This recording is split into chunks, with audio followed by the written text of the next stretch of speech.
राजस्थान, एक ऐसी जगह जहां की हवा में ही कहानियां हैं, कुछ बहादुरी की, कुछ मोहब्बत की और कुछ डर की। आज की कहानी जयपुर की एक ऐसी ही शादी की है जहां जश्न का माहौल देखते ही देखते खौफ में तब्दील हो गया।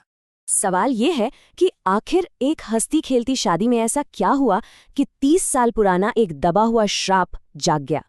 चलिए पता लगाते हैं। तो कहानी की शुरुआत होती है जयपुर के एक आलीशान पैलेस से। मौका था राहुल की शादी का और उसके बचपन के दोस्त जो सालों से नहीं मिले थे, सब वहां इकट्ठा हुए थे। माहौल एकदम जश्न और खुशियों से भरा हुआ था।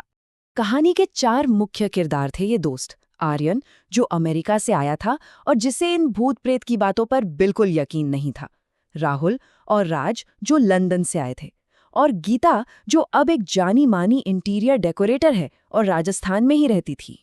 हुआ ये कि एक रात संगीत का फंक्शन खत्म हुआ और सारे दोस्त यूं ही बैठकर गपशप कर रहे थे। तभी गीता ने एक पुरानी डरावनी कहानी छेड़ी। उनके स्कूल के ठीक पीछे एक जला हुआ वीरान स्कूल था जो पिछले 30 सालों से बंद पड़ा था।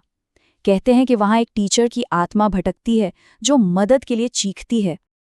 अब बस इसी बात पर बहस छिड़ गई। आर्यन, जो ठहरा अमेरिका से आया हुआ, उसे ये सब बकवास लग रहा था, लेकिन गीता और राज ने उसे टोका। उन्होंने बताया कि ये मजाक नहीं है। उन्होंने कुणाल की कहानी सुनाई, उनका एक क्लासमेट जो 15 साल पहले जिद में वहां गया था और लौटा तो अपना दिमागी संतुलन खो चुका था। और आप तो जानते ही हैं, दोस्तों में बात कहां से कहां पहुंच जाती है। मजाक मजाक में बात एक खतरनाक शर्त पर आ गई। आर्यन ने ठान लिया कि वो उस भूताहा स्कूल में जाकर ये साबित कर देगा कि ये सब मनगढ़ंत कहानियां हैं। आर्यन ने एकदम चैलेंज करते हुए कहा, चलो चलते हैं, देखते हैं कौन है अंदर। ज्यादा से ज्यादा क्या होगा, एक एडवेंचर हो जाएगा। उसकी यही जिद उन सबको एक बहुत बड़े खतरे की तरफ धकेल रही थी। और बस वो चारों निकल पड़े। सोचिए, रात के 12:30 बजे वो उस वीरान जले हुए स्कूल के सामने खड़े थे।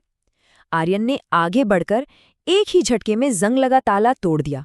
जैसे ही दरवाजा खुला, अंदर से एक सड़ी हुई भयानक बदबू का झोंका आया और तभी घने अंधेरे से एक फुसफुसाहट सुनाई दी, जिसने सिर्फ एक नाम लिया, आर्यन।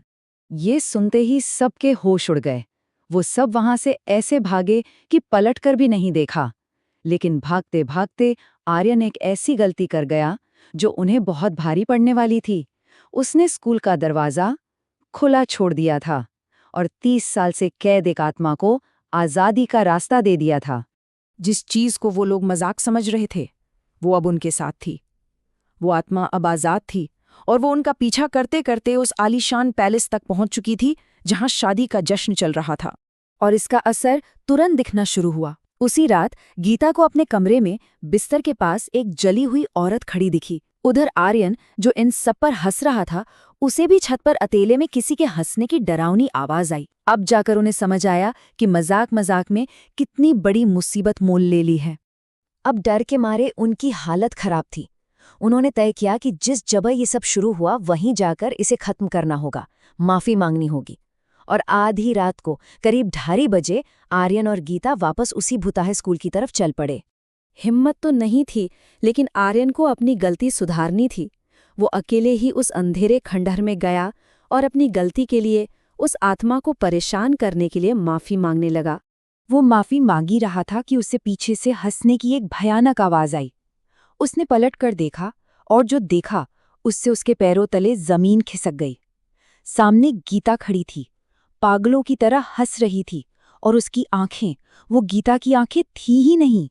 गीता के मुंह से, पर किसी और की आवाज में, वो आत्मा बोली, मैं ही हूं वो औरत जो यहां जली थी, 30 साल से इंतजार कर रही थी। आज मैं तेरी दोस्त का शरीर नहीं छोड़ूंगी और तुझे भी जिंदा नहीं जाने दूंगी। और ये कहते ही गीता के शरीर में मौजूद उस आत्मा ने आर्यन पर हमला कर दिया। उसने आर्यन का गला पकड़ लिया इतनी जोर से कि आर्यन की सांसें बंद होने लगी थी।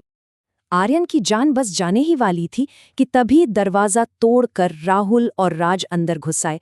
उन्हें जब आर्यन और गीता नहीं मिले तो शक हुआ और वो पीछे पीछे आ गए थे और बिल्कुल सही वक्त पर पहुंचकर उन्होंने आर्यन को बचा लिया। तो ऐसा लगा कि चलो जान बच गई, मुसीबत टल गई। लेकिन असल कहानी का सबसे डरावना मोड़ तो अभी आना बाकी था। इसके बाद जो हुआ वो बहुत तेजी से हुआ। वो लोग गीता को सीधा मेहंदीपुर बालाजी मंदिर ले गए। वहां पूजा पाठ और झाड़ फूक के बाद जैसे तैसे आत्मा से छुटकारा मिला। अगले दिन शादी भी हो गई और सब कुछ ठीक करने के लिए राहुल ने उस मनहूस स्कूल को ही जमीन से उखड़ा दिया। तो जब स्कूल ही नहीं रहा तो भूत कहाँ से आएगा? सबने यही सोचा। सबने चैन की सांस ली और अपनी अपनी जिंदगी में वापस लौट गए, ये सोचकर कि वो बुरा सपना अब खत्म हो चुका है। लेकिन क्या सच में सब खत्म हो गया था? कहानी यहाँ खत्म नहीं होती। वक्त आगे बढ़ता है, पूरे 2.5 साल। 2.5 साल बाद उसी जमीन पर एक नया चमचमाता हुआ स्कूल बनाया गया। लेकिन कुछ ही महीनों में लोगों ने आधी रात को वहां एक टीचर को घूमते हुए देखना शुरू कर दिया। चीखें फिर से सुनाई देने लगीं। दरअसल वो श्राप उस इमारत से नहीं, उस जमीन से जुड़ा था। और वो डर आज भी उसी जगह पर जिंदा है।